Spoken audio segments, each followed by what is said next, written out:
Tawag sa pagsamba. Subalit sa iyo, Yahweh, ako'y nagtitiwala. Ikaw ang aking Diyos na dakila.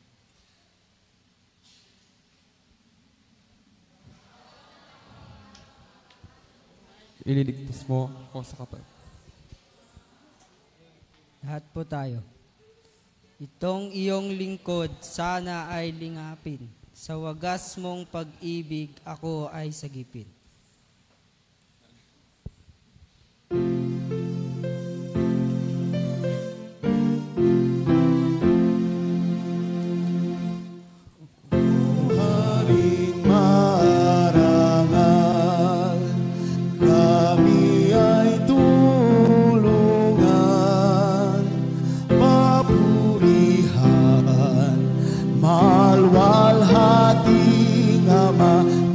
Pagtagumpay ka sa aming magharing walang hanggan. Wikang naging laman, makapangyarihan, yung pakinggan. Bayan mo'y basbasan, magwagi iyong aral, at kami ay bigyang kapanalan. Mga alinglabanan, ang iyong patnubay, kagalakan, malakas kang sakdal, puso'y pag-arian, at huwag kaming iwan, diwang banal. Sa tatuhang isa, pagpuring masaya, walang hanggang paghahari niya ay aming makita, at sa walang hanggang ay sumamba. Amen. Tayo po ay manalangin. Panginoon Diyos, banal ka po't makapangyarihan sa lahat. Maraming salamat po sa panibagong araw na pinagkaloob niyo po sa amin. Maraming salamat po sa mga bayayang amin natatanggap sa araw-araw. Maraming salamat din po sa pag-ingat sa amin. Ama, patawarin niyo po kami sa amin pong mga nagagawang pagkakasala sa inyo. Ganoon din po sa mga pagkakasalang aming nagagawa sa aming kapwa. Ama, dinadalangin ko po ang mga kapatid ko na narito ngayon. Ganoon din po ang mga papunta pa lamang at ang mga kasama po namin sa online. Ingatan niyo po kami at ilayo niyo po kami sa lahat po ng kapahamakan. Ganoon din po sa lahat ng anuman pong uri ng karamdaman. Ama, dadalangin ko po, nagabayan niyo po ang mga kabataan na siyang mangunguna sa pagsamba ngayong araw. Ganon din po sa mag-i-speak sa amin, ganon din po sa mga magbabasa ng Bible at sa lahat po ng mananalangin. Ito po ang aming dalangin sa matamis na pangalan ni Jesus. Amen.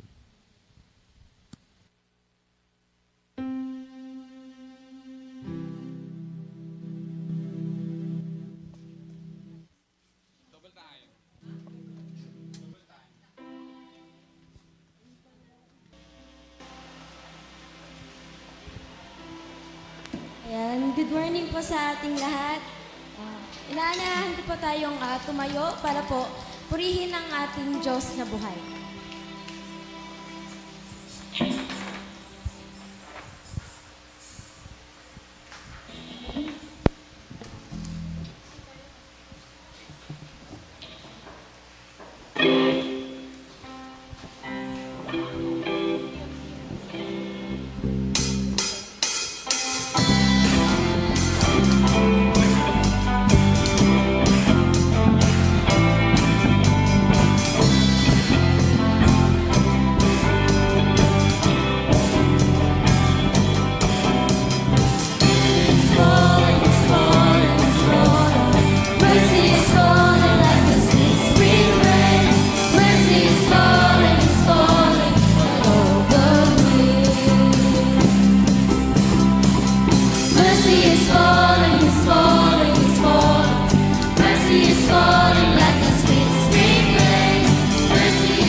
Diyos na makapangyarihan sa lahat.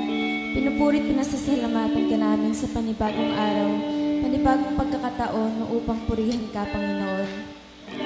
Ngayon ay hindi lang ordinaryong araw, Panginoon, ordinaryong Sunday, Panginoon, dahil ngayon mas pupurihin ka namin, Panginoon, mas itataas namin ang iyong pangalan, Lord God. Hindi kami mapapagod, hindi kami magsasawang itaas ang inyong pangalan at sabihin ang iyong pangalan ay maganda, ang iyong pangalan ay napakamakapangyarihan sa lahat, Lord God. We will never get tired of singing how beautiful your name is, Lord God, how wonderful and how powerful your name, Lord God. So, this time, I want you all to sing with all your heart. What a beautiful name, Lord God.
Lord God.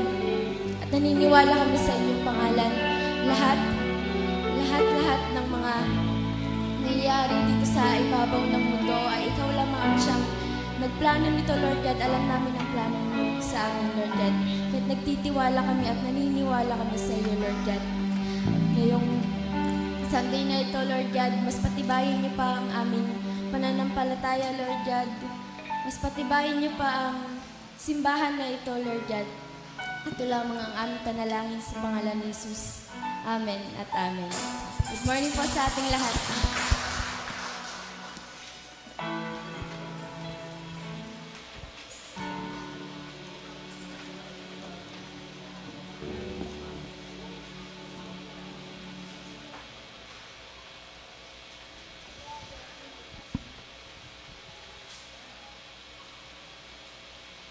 Naway magkaroon kayo ng kaisipan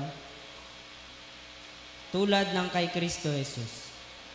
Kahit taglay niya ang kalikasan ng Diyos, hindi niya ipinagpagitang manatiling kapantay ng Diyos. Sa halip, kusa niyang binitawan ang pagiging kapantay ng Diyos at namuhay na isang alipin. Ipinanganak siya bilang tao.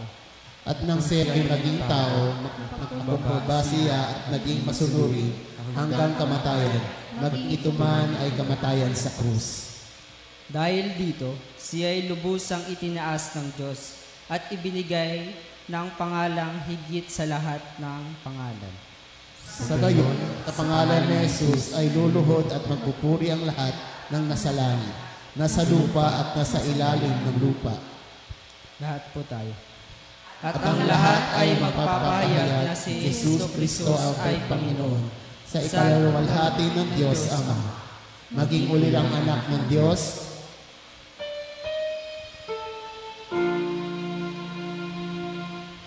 umawit ang aking kaluluwa, dakila ka,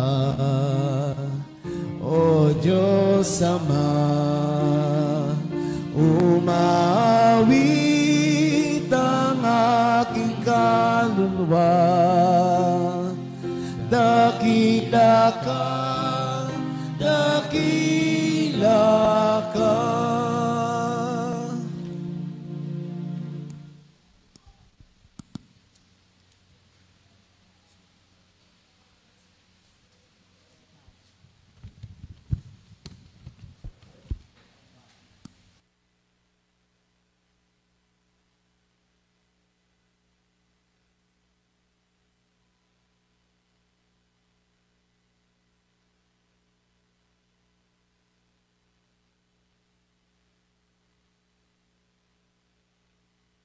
Ayan, isang mapagpalang umaga po sa ating lahat. Ngayon pong linggo na ito ang pagsisimula ng ating gawain po para sa mahal na araw. Ngayon po ay ipinagdiriwang po natin ang Palm Sunday. At sa mga susunod na araw po, ang ating pong mga gawain, magkakaroon po tayo ng district-wide commemoration ng ating pong 7 last words at ganoon din po ang Last Supper po. Pag-alaala po natin sa Last Supper. Ito po ay gaganapin po natin sa Good Friday, April 18. Ito po ay sa Kabanggan, San Isidro Plaza. So, katulad po ng nai-announce po sa atin last Sunday, ay ipagbigay alam lang po natin sa ating pong council o sa aming pong mga manggagawa kung sino po yung mga makakasama at magpo-provide po tayo ng sasakyan para po dito. Wala na po tayong gawain ng Huwebes. Ito po ay pinag-isang gawain sa Biyernes. Ganon din po ang ating pong Easter Sunday ay gaganapin po natin sa San Esteban Methodist Church. Sa harapan po, ito po ay gawain na dadaluhan po mula sa mga kapatid po natin sa San Narciso hanggang sa Olonga po. Magsasama-sama po tayong magdiriwang ng ating Easter Sunday sa San Esteban Methodist Church po. Yun po. At ganun din po yung ipagbigay alam lang po natin sino po yung mga makakasama at magpo-provide po yung church ng masasakyan po natin para sa mga gawain po na ito. Nagpapasalamat din po tayo sa Panginoon sa natapos po na Thanksgiving service, recognition, moving up, and graduation exercises ng Castillejos Aldersgate Learning Center. Yan yung ating pong school. Ipinagpapasalamat po natin at itinataas ang papuri sa ating Panginoon na sumama po sa atin na matapos po ang kabuuan ng ating pong school year 2024-2025. At yun lamang po. Ganon din po pala ang ating pong regular na pagpunta sa ating pong outreach sa Preda Home for the Boys. Ito po ay every second Saturday po ng buwan.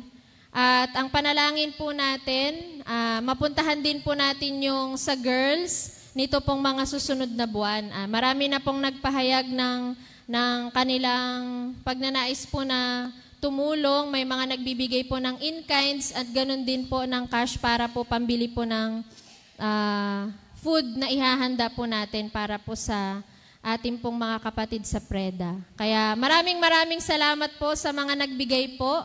Hindi po natin mabanggit na yung mga pangalan nila pero kilala nyo po, kayo po na mga nag-abot, nagbigay at nagpagal para po patuloy po natin na maipadama, ma-extend yung love ni God sa mga kapatid po natin, sa mga kabataan po na nasa Preda.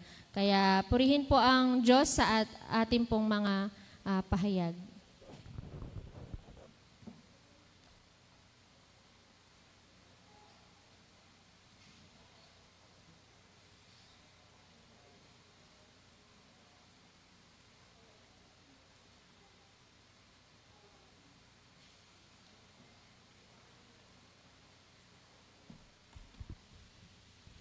Sige po, nasa diwa po tayo ng panalangin pastoral. Tayo pong lahat ay yumuko at damhin natin ang presensya ng Panginoon.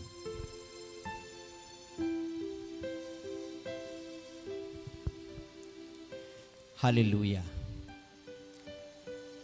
O mahabaging Diyos na nagbigay ng buhay, Diyos ng katarungan, Diyos na mapagmahal, pinapupurihan at pinapasalamatan ka namin. Aming Diyos, panalangin namin sa aming pananambahang ito. Gusto po ng puso namin na katagpuin ka namin, O Diyos.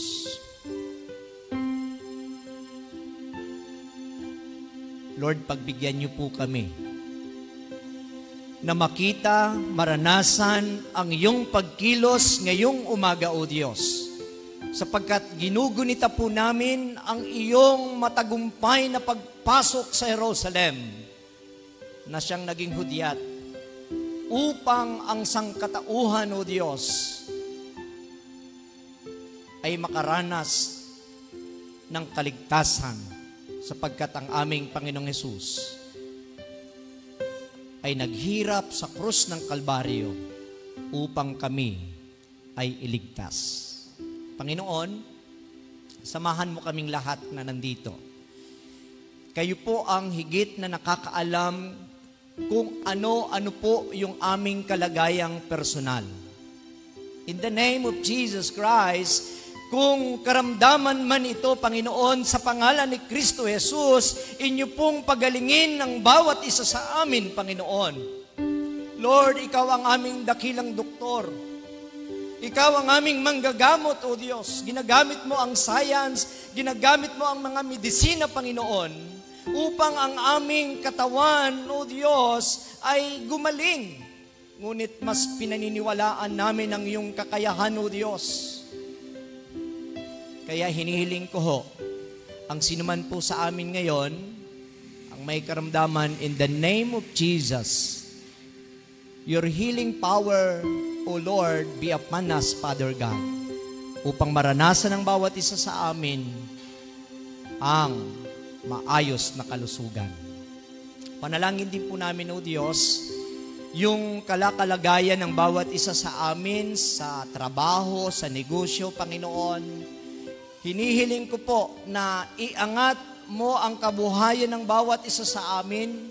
Patuloy mong i-bless ang aming hanap buhay, ang pagtatrabaho, ang pagtuturo kung saan field kami nakalagay, Panginoon. Lord, mag-excel kami doon in Jesus' name. Hallelujah. At ang bawat pamilya po namin, buklurin mo kami ng isang pag-ibig na nanggagaling sa iyo.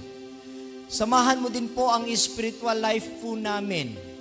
Maging asin, maging ilaw kami ng komunidad na aming kinagagalawan.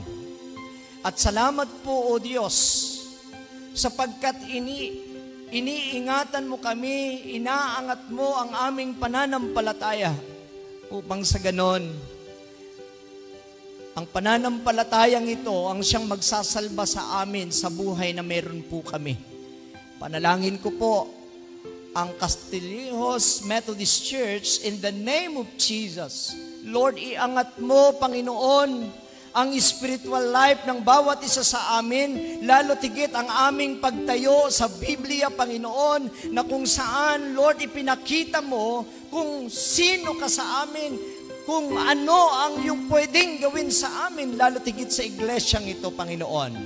Samahan mo ang kanilang mga ministries, maging ang eskwelahan, O Lord, mag-grow ang mga namumuno, mag-grow, Panginoon, yung mga nag-aaral at dinideklara po namin this coming school year, Panginoon, maraming mga magpapa-enroll. Marami pong salamat at sa umagang ito, O Diyos, hayaan niyo po na bigyan ka namin ng mataas na pagsamba dahil ikaw yung Diyos namin. Salamat sa lahat. Kami ay nagsusurvive dahil mahal mo kami. Nagsusurvive kami dahil sa aming pananampalataya. Kaya Panginoon, i-bless mo kaming lahat, anuman ang aming mga pinagdadaanan sa buhay. Lord, samahan at aliwin mo ang bawat isa sa amin.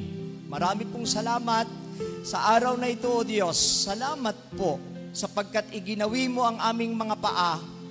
Nire-ready mo ang aming puso't isipan upang tumanggap ng sagrado mong salita. Lord, i-bless mo po at maging gabay namin, inspiration namin ang iyong salita upang kami ay magpatuloy sa buhay na ito. Marami pong salamat. Ilid mo po kami ng iyong banal na Espiritu. Lord, anoint us in Jesus' name. Salamat sa iyong pagkatawag sa amin. Sa iyo po ang pagsamba, Panginoon, sa iyo ang papuri, sa pangalan ng Ama, ng Anak, at ng Banal na Espiritu. Amen at Amen.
Tinatawagan po ang lahat ng mga bata para sa kanilang awit at sayaw.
clap your hands and wave your arms, play the drums and then rock the guitar. Oh, clap your hands and wave your arms. You can play the drums and then rock the guitar. We sing Hosanna, oh, oh, Hosanna, Hosanna, oh, oh, Hosanna, Hosanna, oh, oh, Hosanna, Hosanna, oh, oh, Hosanna.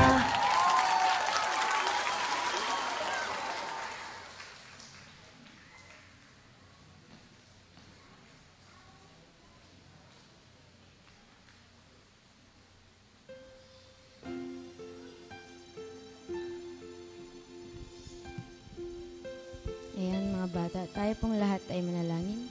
Panginoong Diyos na makapangyarihan sa lahat, pinupurit at nasasalamatan ka po namin sa mga buhay ng batang ito, Lord God. Mga batang nasa harapan mo upang purihin at sambahin ka, Lord God. Ang kanilang mga maliliit na kamay, maliliit na paa, Lord God. Ikaw lamang ang siyang kanilang pupurihin, Lord God. I-bless mo po ang kanilang pamilya na patuloy na sumusuporta sa kanila, Lord God.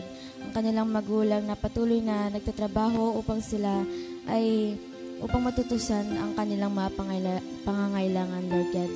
Ikaw ang siyang magbigay ng lakas sa kanilang pamilya, sa kanilang mga kaibigan. Ikaw rin po ang siyang mag-bless sa kanilang pangangatawan upang patuloy na papurihan ka, Lord God. I-bless niyo po ang mga taong nasa paligid nila, Lord God. Gayon din po ang kanilang pananampalataya.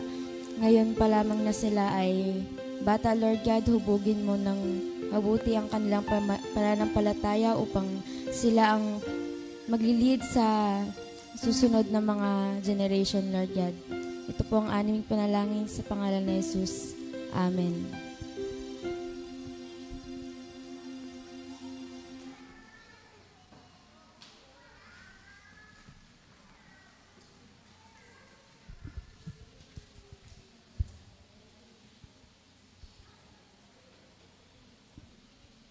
Para po sa pagbasa sa ating banal na kasulatan, ating pong buksan ang ating mga Biblia sa Isaiah 50 verses 4 to 9.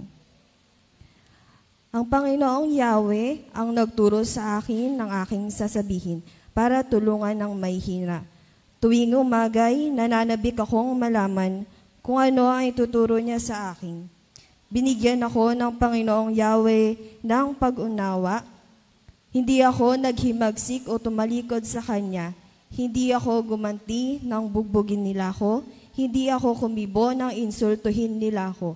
Pinabayaan ko silang bunutin ang aking balbas at luraan ang aking muka. Hindi ko pinansin ang mga pag-insultong ginawa nila sa akin sapagkat ang Panginoong Yahweh ang tumutulong sa akin. Handa akong magtiis sapagkat aking nalalaman na ako'y hindi mapapahiya. Ang Diyos ay malapit at Siya ang magpapatunay na wala akong sala. May mangangahakas bang ako'y usigin. Magharap kami sa hukuman at ilahad ang kanyang paratang. Ang Panginoong Yahweh mismo ang magtatanggol sa akin. Sino ang makapagpatunay na ako ay may sala?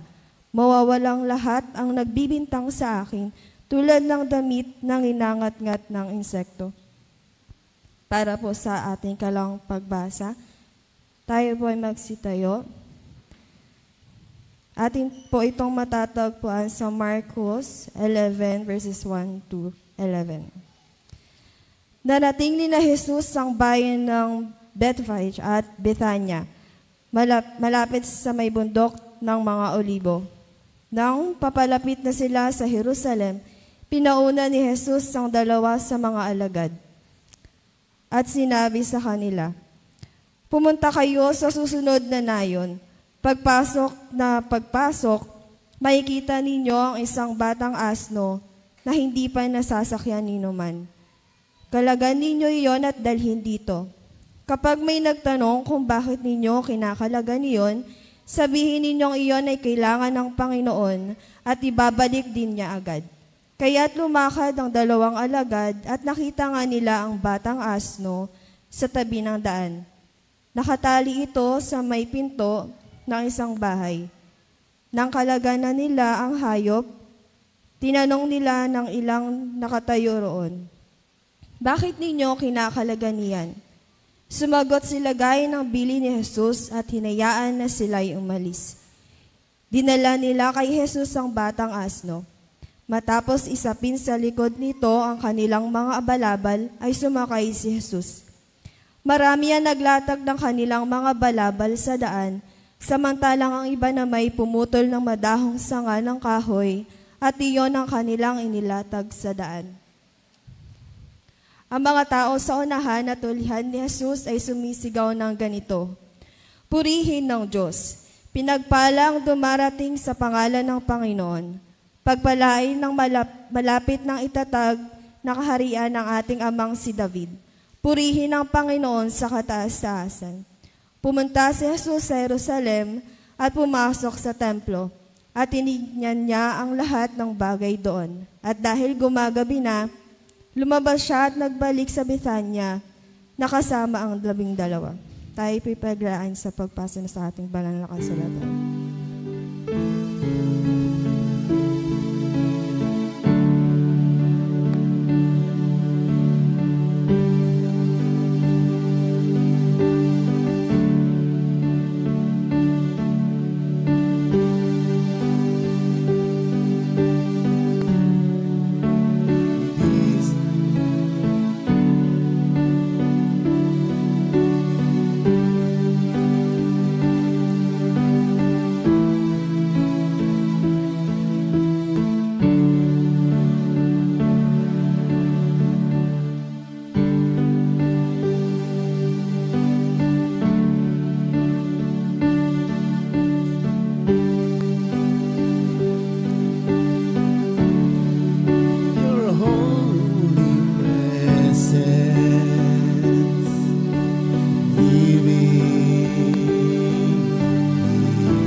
eyes are turning to you.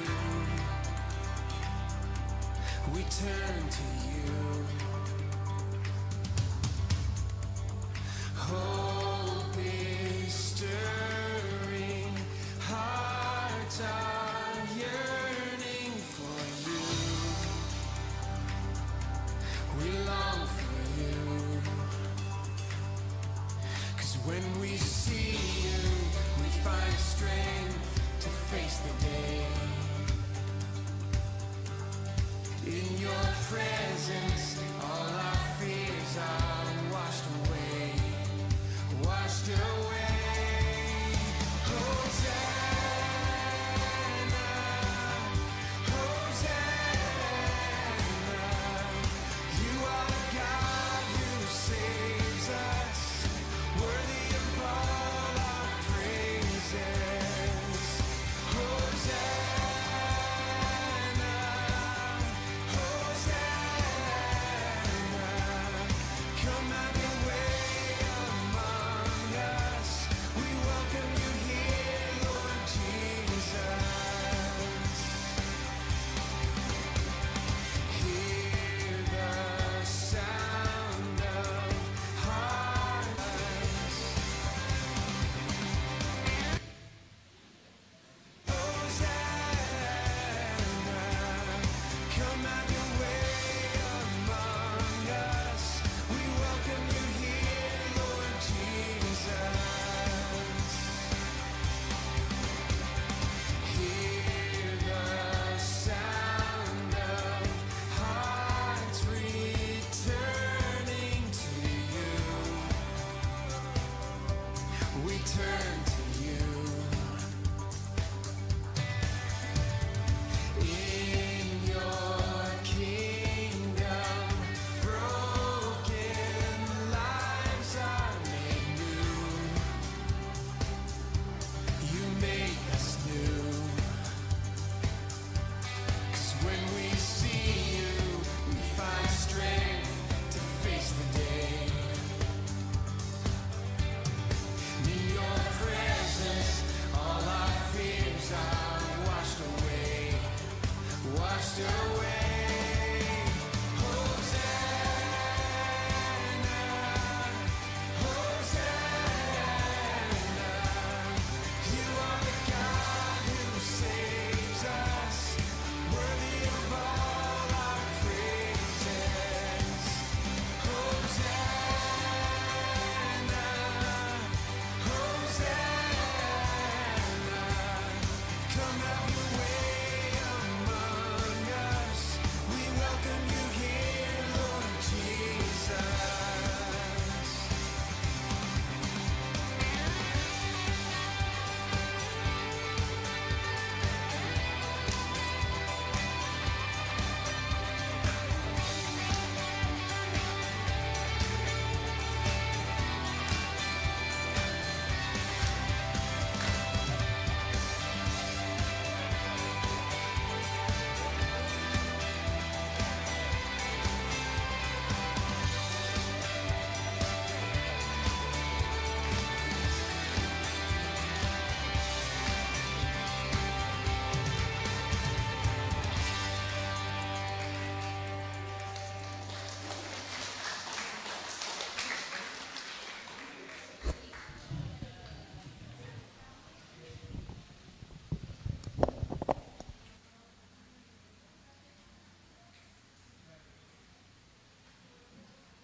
Ayan, isang mapagpalang umaga po. Nais ko po na ipakilala sa inyo ang ating pong tagapagsalita sa umagang ito. Ang ating pong tagapagsalita, ang ating pong pastor, ay mula pa sa malayong lupain ng Masinloc, sa Zambales. Ayan po. Kasama niya po dito ang kanyang pamilya. Patayuin muna po natin ang kanya pong may bahay, si kapatid na Roan. Kasama po nila yung kanilang bunso. Ayan, si Erwel. At meron pa pong 3 na hindi po nila kasama ngayon. Meron po siyang 4 na anak. Ayan. Ang ating pong mensahero sa umagang ito ay isa sa mga kuya ko po nung ako po ay nagsisimulang kabataan sa Bani, Masinloc. Sila po yung mga leaders po namin sa mga kabataan. At nagagalak po tayo na siya po ay naging isang manggagawa ng ating Panginoon. At hindi na po natin patatagalin ang pastor ng Gethsemane Christian Fellowship. Palakpakan po natin ang Panginoon sa buhay ni Reverend Joel E. Echon.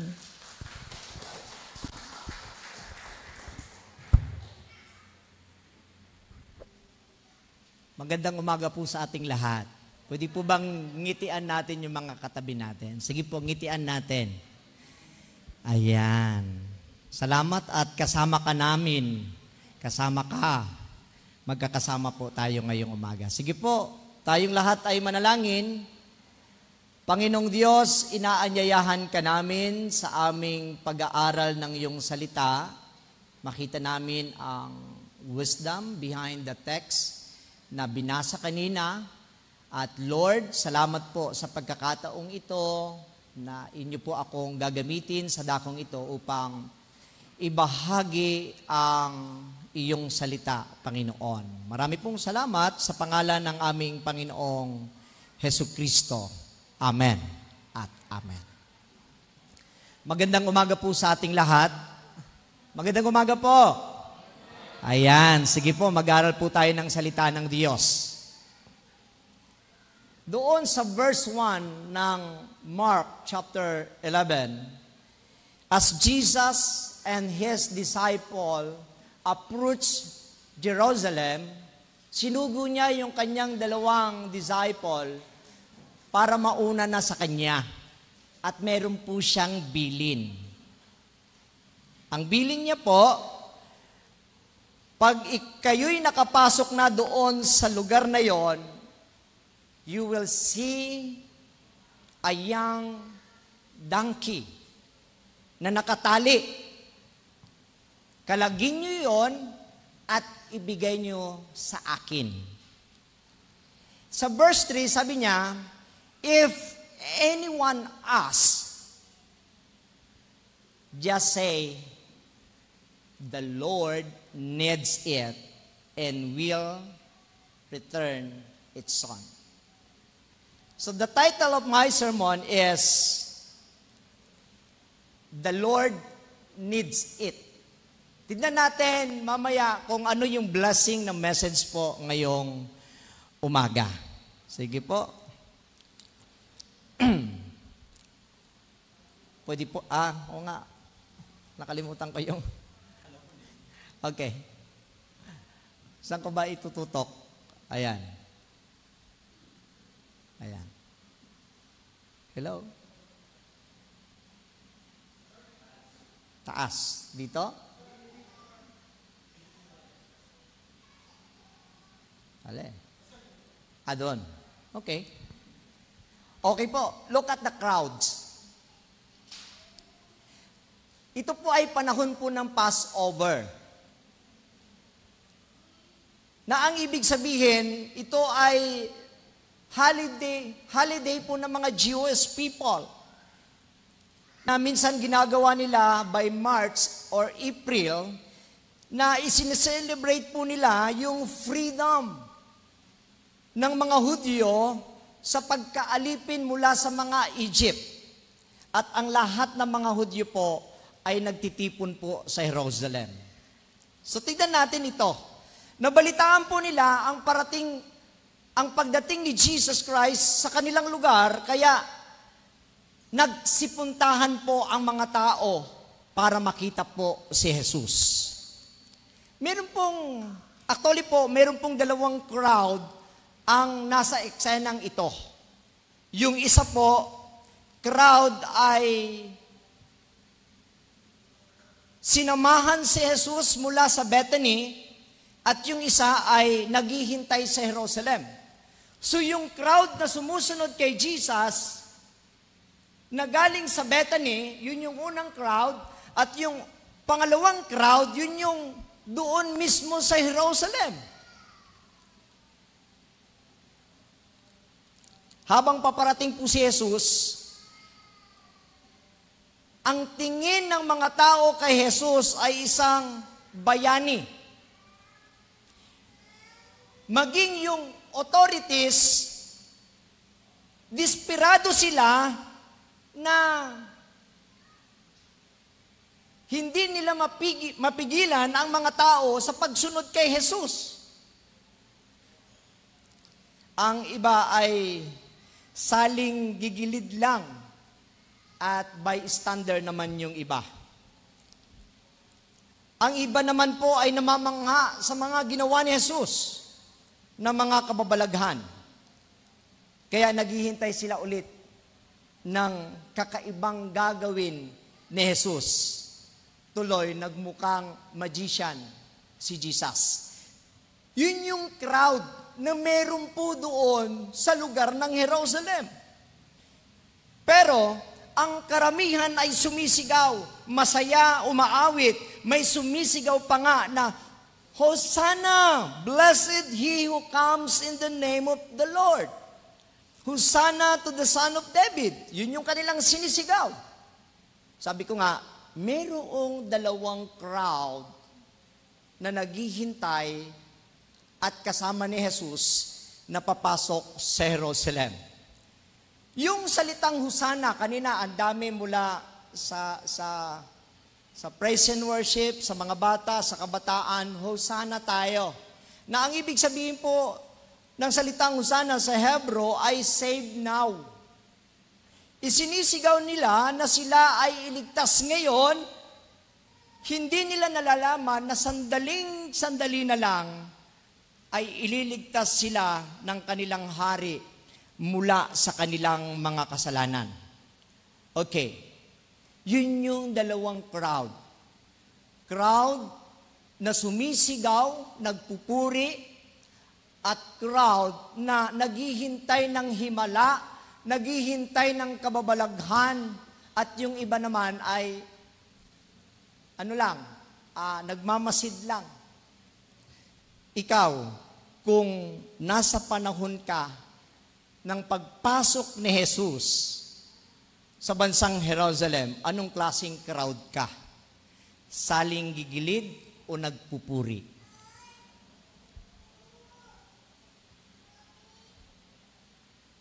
Look at Jesus. Kay Jesus naman po tayo. Sa sitwasyong ito, impossible para kay Jesus na siya ay makapagsalita sa napakalaking crowd na maingay. Yung excitement, yung pagiging excited ng mga tao, malamang ay hindi po siya marinig. Kaya ang paraan ni Jesus ay sumakay po siya sa isang asno para makita siya ng lahat at makita rin niya ang mga tao. Ano po? Brilliant idea po ito. Wala pang float noon, wala pang mga motor, wala pang mga gamit para magparada. Dangki lang po ang meron. Kung babalikan po natin si Zacarias, meron na siyang prophetic message. Ang sabi po sa Zacarias chapter 9 verse 9, ang sabi niya, Rejoice greatly, O daughter of Zion. Shout, daughter of Jerusalem. See, your king comes to you, righteous and having salvation, gentle and riding on a donkey, on a colt, the foal of a donkey. Doon sa mga talatang, See, your king comes to you, righteous and having salvation, gentle and riding on a donkey, on a colt, to the foal of a donkey, ipinapahayag lamang ni Zacarias sa kanyang hula na mayroong parade na magagawa at ipinapahayag lamang ng parade na yon na si Jesus ay isang Misaya, ang sinugo, hari ng mga hari, Lord of Lords. Yun yung kanilang ipinapahayag. So, si Jesus ay isang special na Mesyas. Bakit po siya special? Sa ibang lugar, ang donkey po ay mababang uri ng hayop. Pero sa east part, ito po ay noble. Ang mga hari ang sumasakay, princess, judge, ang sumasakay sa donkey. Ang hari ay sumasakay, karamihan ng mga hari, sumasakay po sa kabayo. Ang kabayo po sa kanilang panahon, kapag ang hari ay sumakay sa kabayo, ibig sabihin, digmaan ang kanyang pupuntahan. Pero si Jesus, ang kanyang pagpasok sa Jerusalem, sumakay siya sa isang donkey na kung saan ipinapahayag niya ang kapayapaan. He rode a donkey when he came in peace. Ang sabi pa ni Zacarias, mapagpakumbaba siya at nakasakay sa isang bisirong asno. At ito po'y tinupad ni Jesus, yung propesya ni Zacarias, para ipakita at tawagin ang atensyon ng mga tao na siya'y darating hindi para makipagdigma, kundi siya'y darating para bigyan ng kapayapaan at kaligtasan ang sangkatauhan. Pangatlo, look at the donkey honor. Ang donkey po sa kanilang panahon is very expensive na hayop po ito. Hindi lahat ng tao ay nakaka-afford para bumili po ng donkey. Sabi ni Jesus sa kanyang mga alagad, kailangan ng Panginoon, the Lord needs it, at ibinigay ang asno. Kapag may sisita sa inyo, sabihin nyo, kailangan ng Panginoon.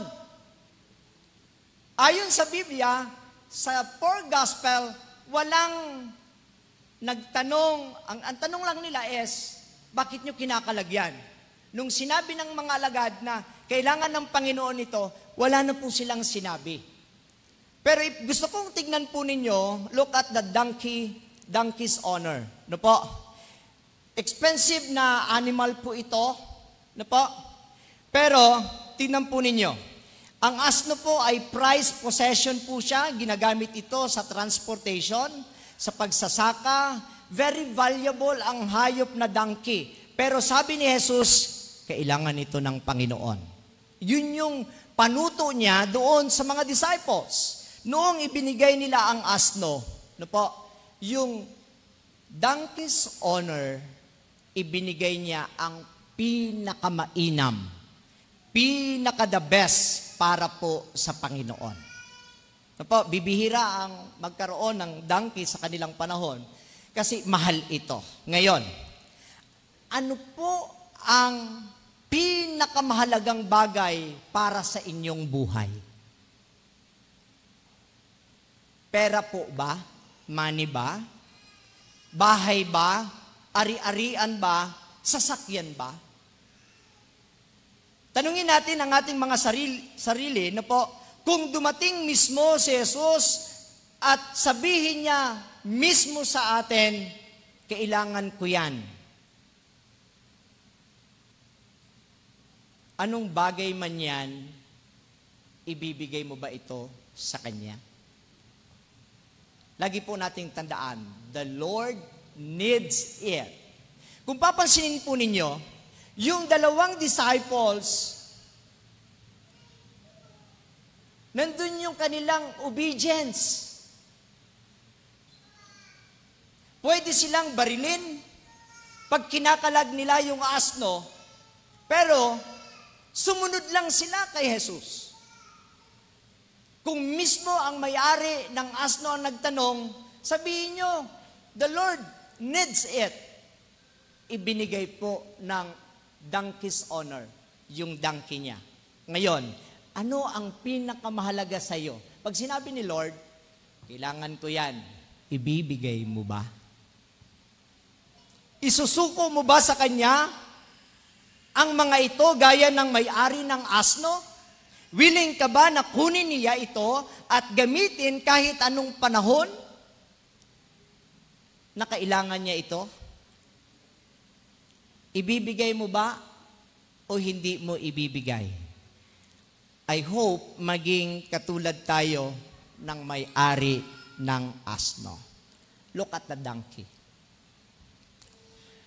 Malaki ang role po ng donkey sa scripture. Bakit? Ang asno po ang nagdala kay Maria mula sa Nazareth papuntang Jerusalem.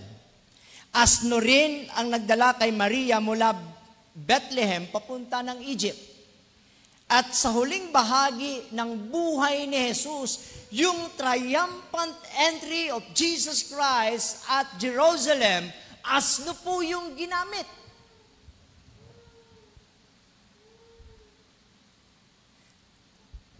Ito po yung simbolo ng asno. Na po, sa kasaysayan ng Israel, na po, ang isang hari ay sumasakay po sa kabayo kapag siya po ay makikipagdigma. Na po? Pero,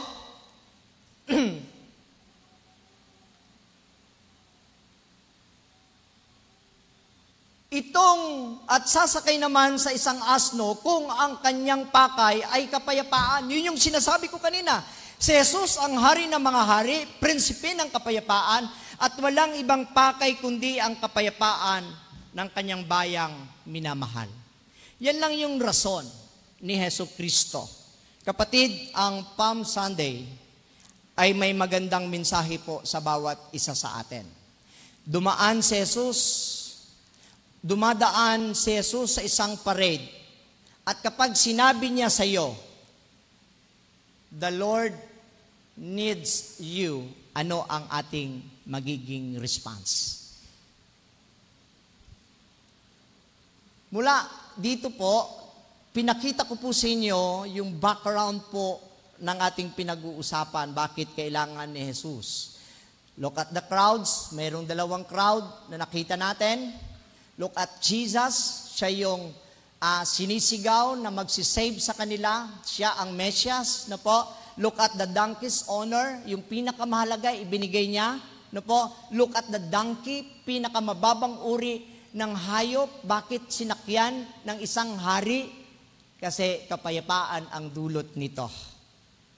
Na po. Ngayon, pupunta tayo sa ating panahon. Ano po ang magiging tugon natin?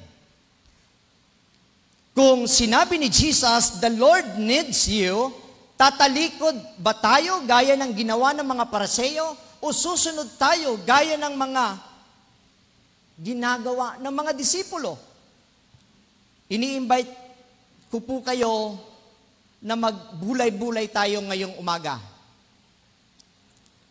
Meron akong 3 puntos na gusto ko pong ituro po sa inyo. Number 1, the Lord needs your conviction. Bigyan ko lang po kayo ng background. Nung ako po ay binigyan ng conviction ng Lord sa issue ng simbahan namin dati,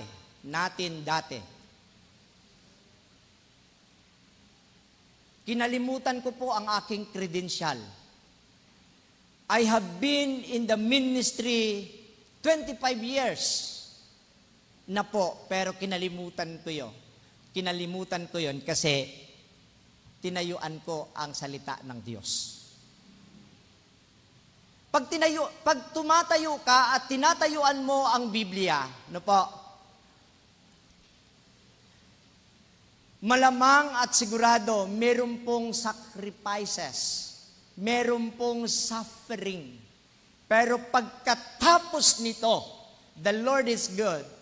No po, dahil siya, yung pinanindigan mo, no po, magiging masaya ang buhay mo habang ikaw ay nabubuhay. Palapakan natin ang Panginoon.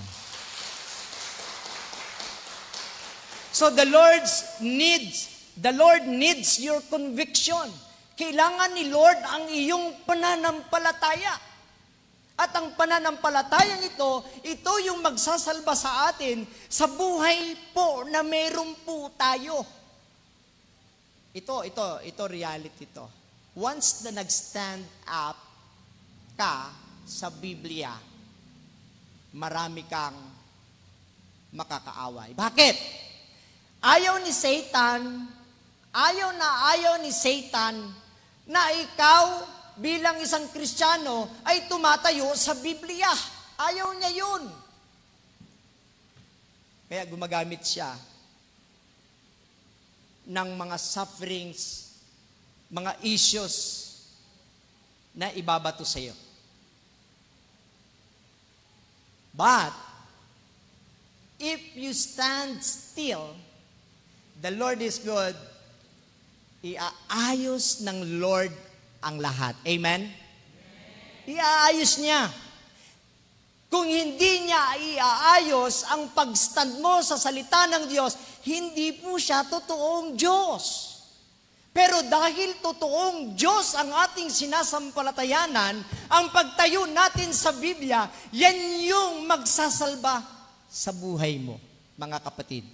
The Lord needs your stand in the Holy Scripture, mga kapatid. Tingnan natin po ito. When you say things like this, sabi ni Joel Austin, sabi niya, when you say things like, I am blessed, pag sinabi mo daw na I am blessed, you are strong, I am going to accomplish my dreams, hindi ka lang daw nagdideklara ng positibong bagay. You are prophesying victory.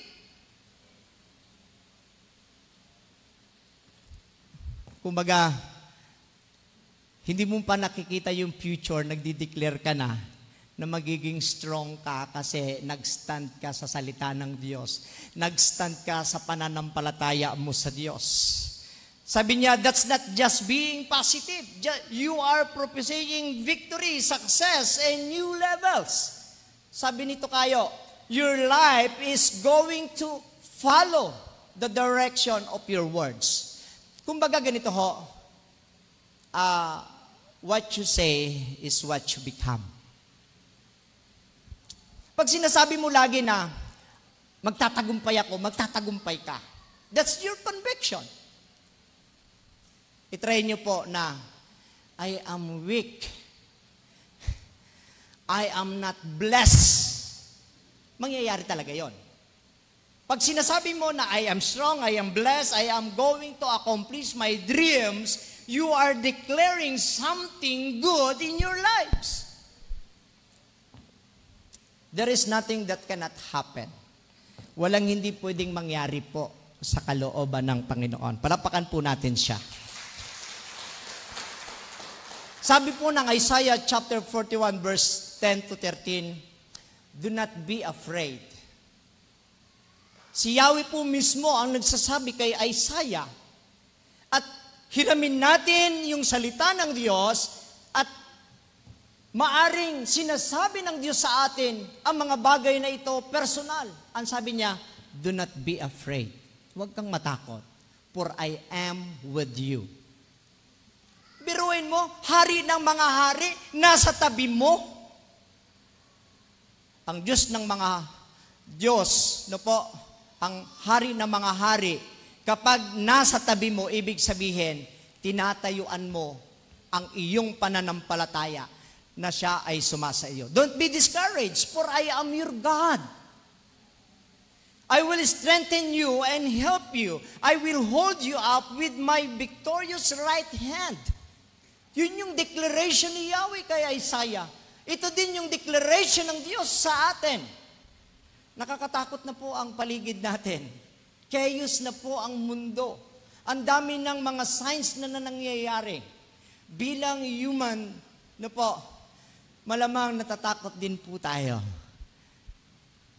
Totoo hindi? Totoo.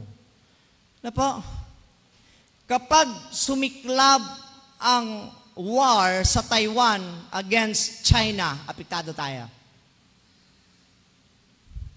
Kapag nayanig na ang Big One sa Metro Manila, yari po, thousands, millions of people ang pwedeng mamatay.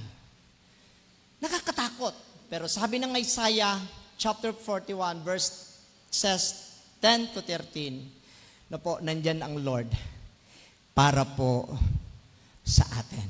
Sabi nga natin, faith does not make things easy. It makes them possible. Sa Lord, lahat pwede. Pwedeng mangyari.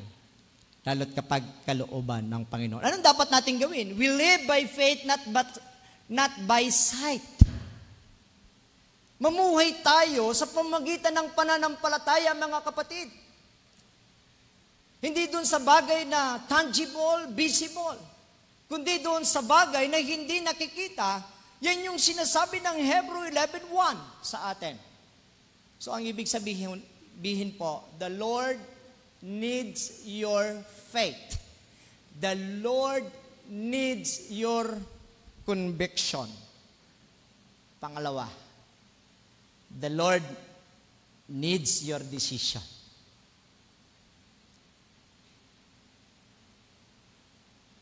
Kapag ang desisyon natin ay nakaangkla sa desisyon ng Diyos, very powerful po iyon.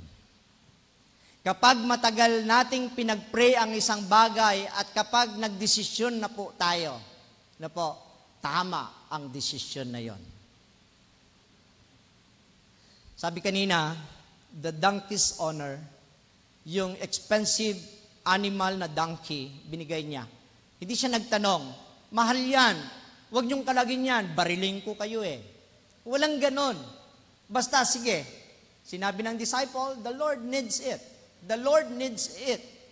Wala na po siyang sinabi. The Lord needs your decision. Sabi po ni Roy Disney, it is not hard to make decisions when you know what your values are.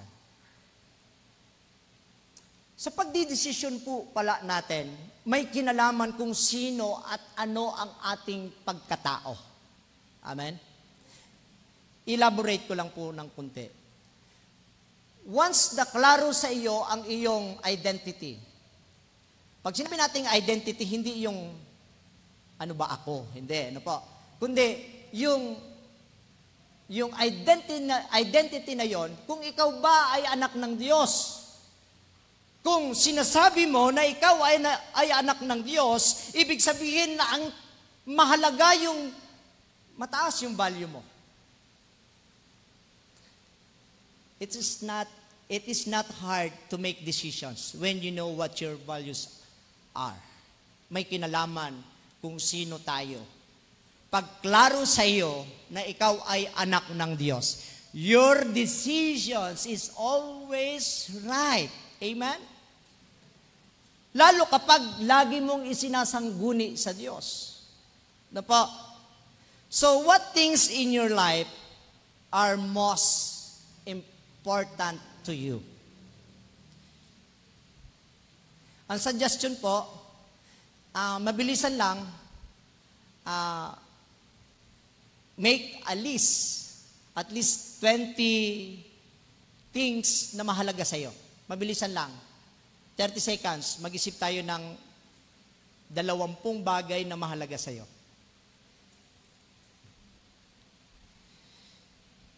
Make a list now of the 20 things that you value highly.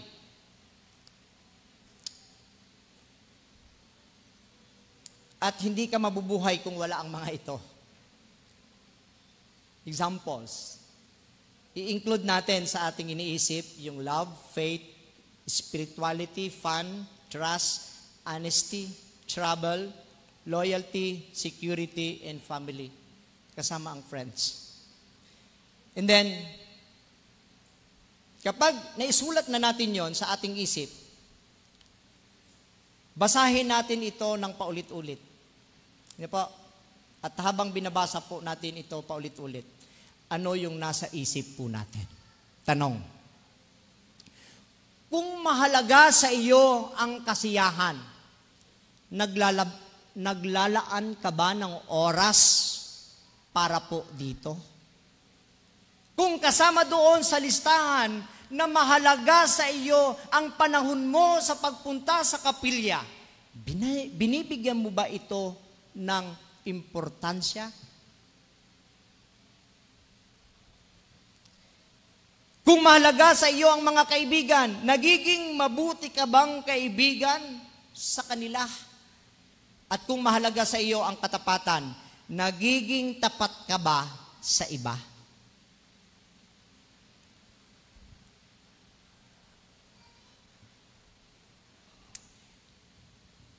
Ang sabi po ng isang article, you will know you made the right decision when you pick up the hardest and most painful choice, but your heart is at peace.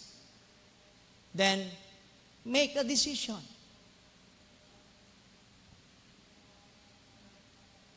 Ang sarap magdesisyon kapag ang iyong desisyon at yung sitwasyon na pagdidesisyonan mo, alam mo na tumatayo ka sa totoo. Ang sarap magdesisyon ng ganon.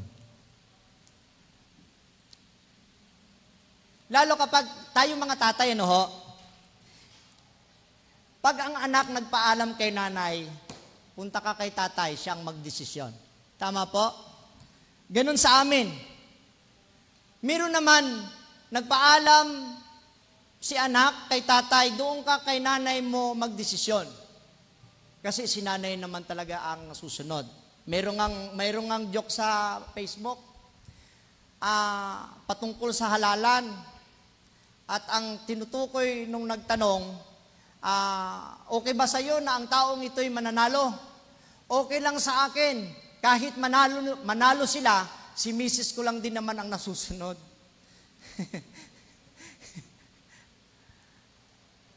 Yung joke ngayon, no po, alam natin, kapag nagdidesisyon tayo sa isang bagay, no po, at alam natin kung yung desisyon na yon ay makakatulong, gawin natin yung desisyon na yon. Sabi nga po ni Stephen Luke, you are the CEO of your own life. So start making executive decisions today. Biruin niyo po, balikan lang natin yung text natin. Jesus and His disciples approached Jerusalem. Meron pong dalawang crowd doon na sumisigaw. Sumisigaw sila ng Hosanna. Jesus, save us. Yung iba naman, nagmamasid lang.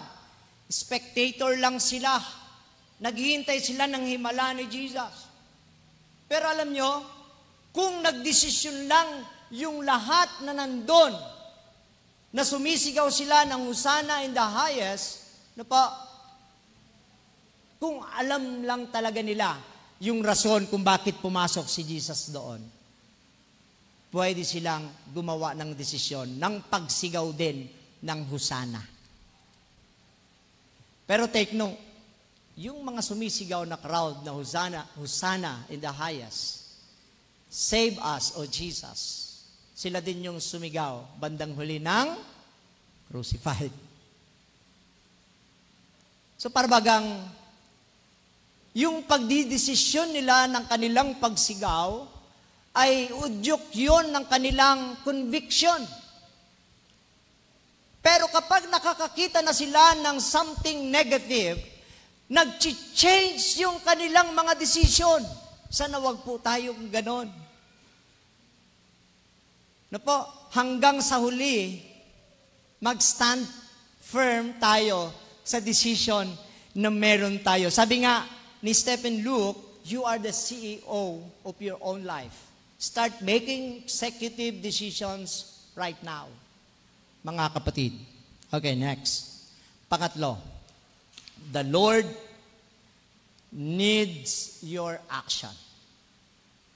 Ano po? Kung papansinin po natin kanina, the Lord needs your conviction, pananampalataya. Gusto ni Lord, kailangan yun ni Lord sa iyo, yung pagdidesisyon nyo, at ngayon, yung action na natin. Mga kapatid, sabi nga ng acronym na ACT, action change things.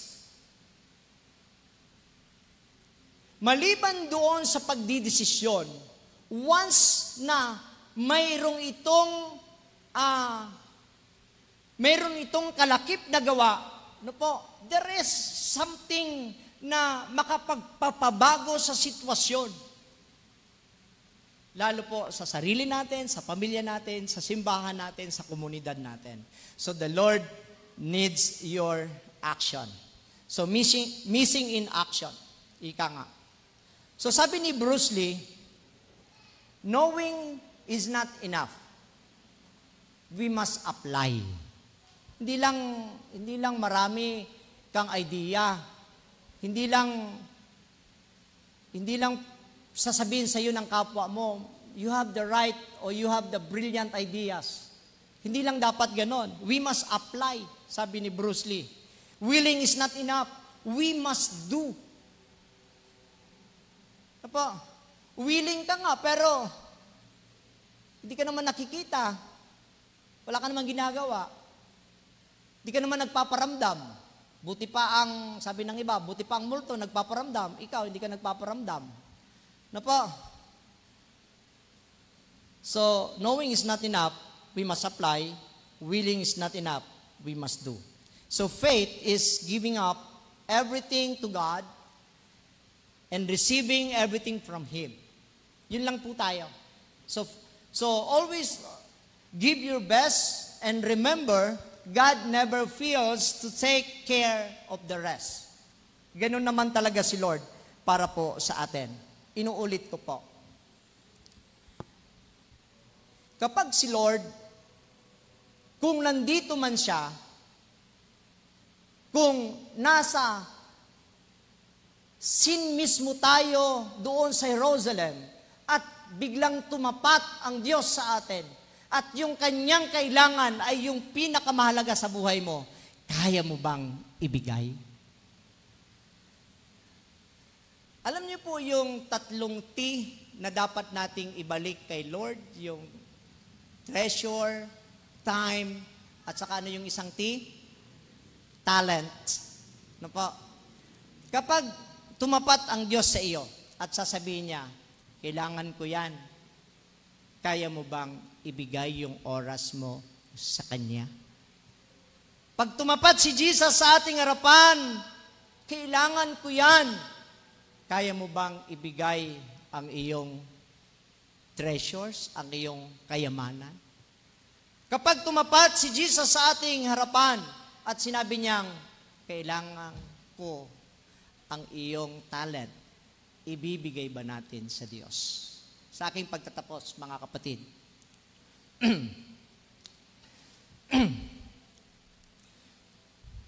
today, brothers and sisters in Christ, we joyfully celebrate Palm Sunday, marking the beginning of Holy Week, the week that changed your world. Yun yung sineselebrate natin itong week na to.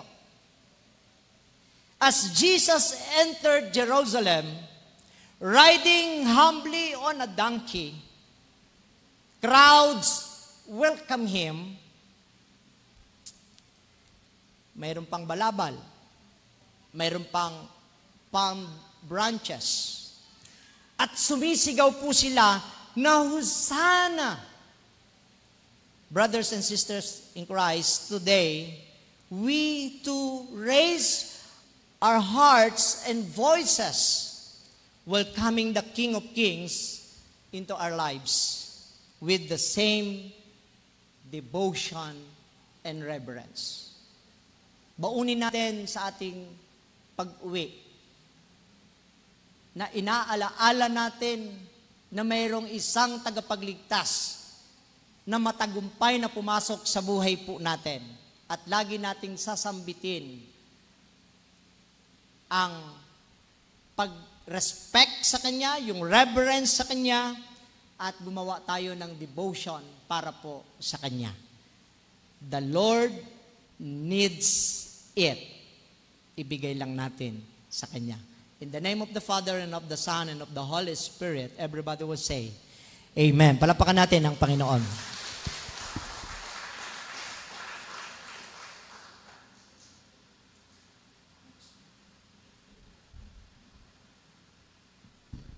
Nasa panahon na po tayo ng Thanksgiving.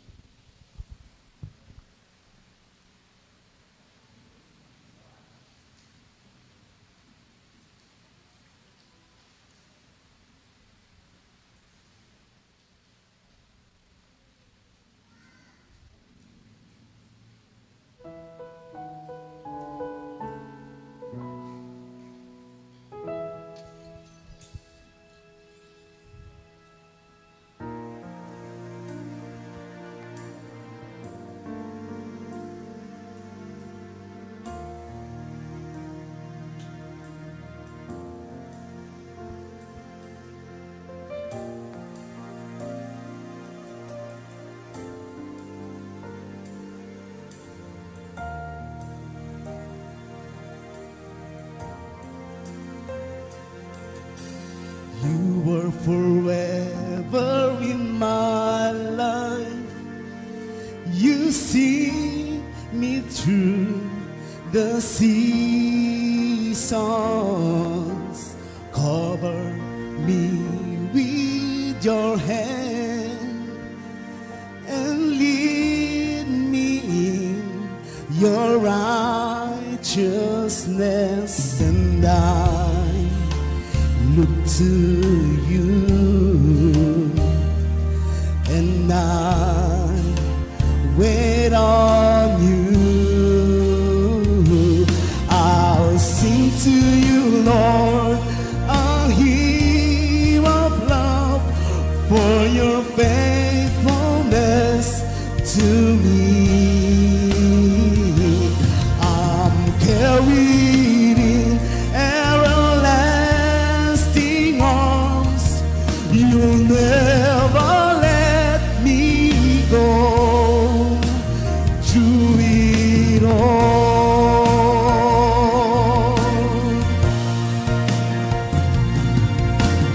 you are forever in my life. You see me through the seasons.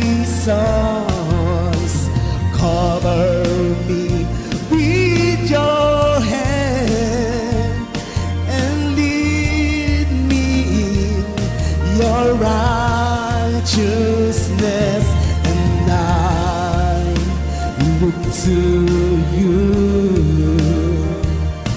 and I wait on you. I'll sing to you, Lord, a hymn of love for your faithfulness to me. I'm carried in everlasting arms. You'll never let me go. I'll sing to you, Lord, a hymn of love for your faithfulness to me.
through it all.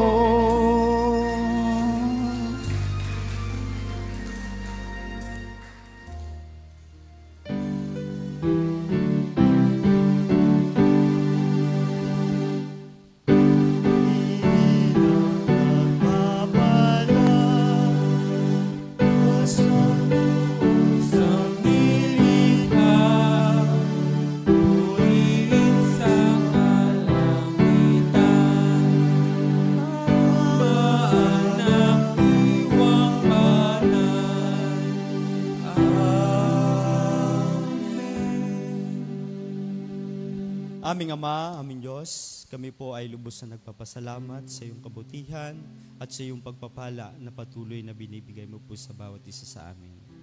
Dawa o Diyos, sa umagang ito, patuloy mo po kaming samahan, patuloy mo pong iparanas sa amin yung pagmamahal at pagyakap mo, Diyos, gaya ng ginawa mo sa bawat isa sa amin. Lord, tinataas po namin ang aming mga handog, patuloy mo po itong i-bless. Ikaw nga po ang siyang magbalik sa iyong mga anak. Maranasan nila lagi, O Diyos, yung masaganang pagpapala na sinasabi mong siksik, liglig, at umaapaw na nagmumula sa iyo, Diyos. Patuloy ka po naming itataas sapagkat ikaw ang Diyos na mapagmahal at nag-iingat sa amin. Ito po ang aming panalangin sa pangalan ni Jesus. Amen. Amen.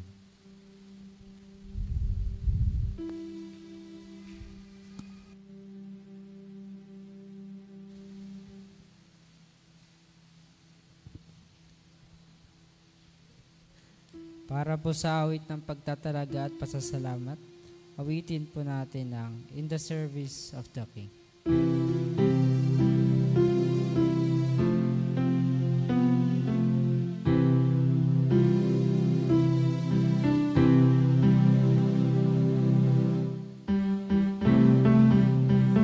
Piling ko maligayas kay Jesus.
Nasa panahon po tayo ng pagtatalaga at paglapit sa Panginoon. Tayo po ay manalangin. Aming Ama, kami po ay lubos na nagpapasalamat sa umagang ito. Salamat po sa buhay, kalakasan na patuloy na pinagkakaloob mo po sa bawat isa. Dalangin ko, Diyos, patuloy mo po kaming samahan sa aming paglilingkod. Patuloy mo pong palakasin ang aming pag-ibig sa iyo, Diyos, sapagkat Ikaw ang Diyos ng hari ng lahat ng bagay. Salamat po, Diyos, sapagkat hindi ka nagkukulang.